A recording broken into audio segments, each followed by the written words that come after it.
Hey everybody, it's Fuberdude, and today we're just going to take a quick look at something that I devised up over the past few days. It's my own custom transforming G1 Galvatron in Legos. So, I don't know if you know this, but I love Legos. They're like one of the best toys ever created. So I decided to get a bit creative and make this guy since I already plan on getting the Unique Toys Mania King. So I was getting a bit ahead of myself, and I wanted to just, I don't know, bask in its glory because Galvatron's always been one of my favorite characters. So, I have to admit, this is what I came up with.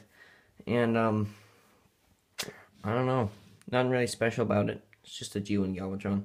I'll rotate it 360 degrees so you can get a decent look at him. And I haven't really done anything like this before, so this is kind of a first for me. So anyway, let's just get down to transformation. Actually, before we do that, I'm going to do a few size comparisons. Here's with Classics Hot Rod, or Reveal a Shield Hot Rod.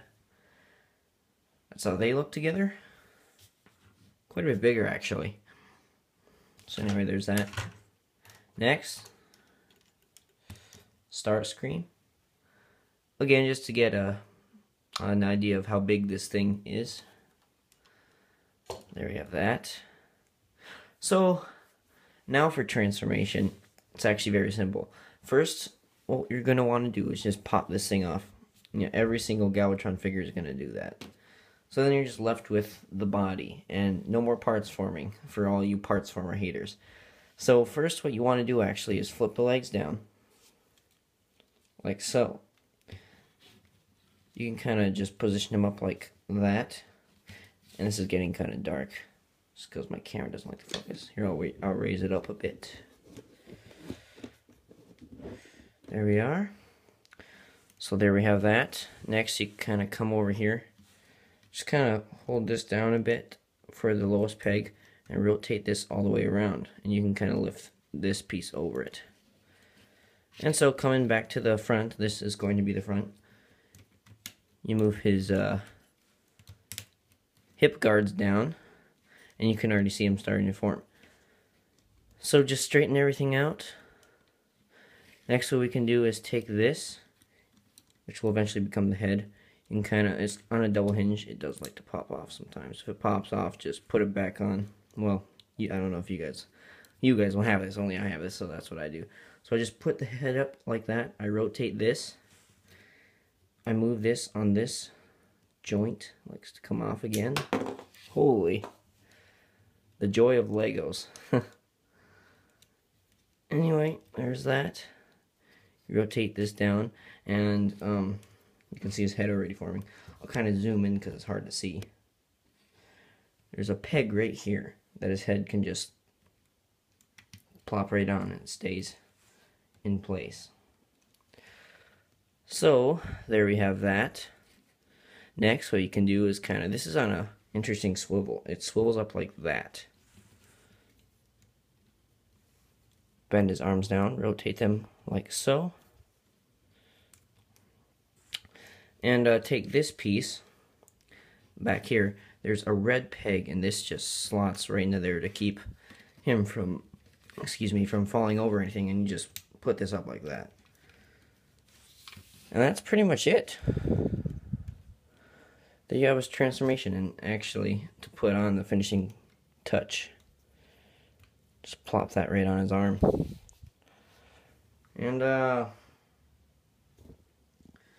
that's what I came up with, honestly. I am actually kind of proud of this thing, I have to admit. This is like the really first successful Transformer made out of Legos I've ever made. So for articulation, it's not too much.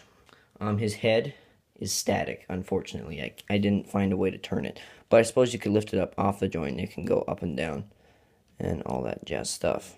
But just putting it back on there. His arm rotates nearly 360 degrees, not quite. Unless if you want to do this, but that looks kind of weird, and I don't like to do that. His arm is on a ball joint, or his elbow is. So he can do a backwards elbow bend and a frontwards. His fist is static. If you unpeg this piece, he rotates at the wrist, or the waist, and you also have to move these up a bit for him to do that. But for look's sake, I just keep this pegged in. And he has a swivel at the leg, swivels back and forth, bends at the knee due to transformation. And that's it. My little Galvatron. So for a size comparison, here we have Starscream. And just to get a sense, I mean, the only reason I picked Starscream is because, well, I don't know if you guys remember, but in the old 1986 movie, Megatron fought Optimus Prime, and he got severely damaged. And so then Starscream, everyone knows that Starscream hates Megatron.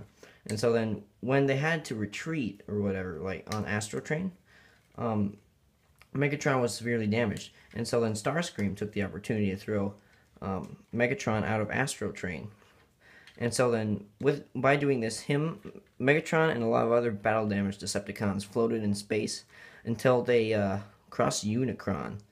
And that was really the point where Megatron made a deal with him that if he would destroy the Autobot Matrix, that Unicron would give him new troops to command and a bunch of new minions and all that good stuff. So he made Cyclonus, and then he made Galvatron here out of Megatron. And Galvatron retains all of the memories of Megatron.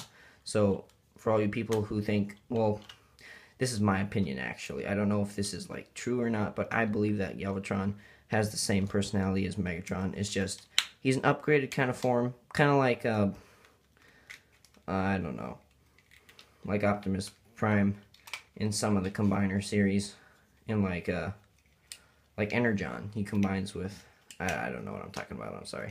But anyway, I think he does retain the original personality of Megatron. I think he actually is Megatron himself, because in the first episode of Season 3, Astro Train says, aren't they the same guy? Well, yeah, that's what I think. So then, eventually, Galvatron comes back, interrupts Starscream's glorious coronation, and blasts the slag out of him, pretty much. So Starscream crumbles into ashes while he's wearing this attire right here. So, anyway, this is kind of a special moment for me, because everyone loves it when Starscream gets killed by Galvatron. It's like the only time we ever feel sorry for Starscream. So, for another size comparison, there's Classic's Hot Rod.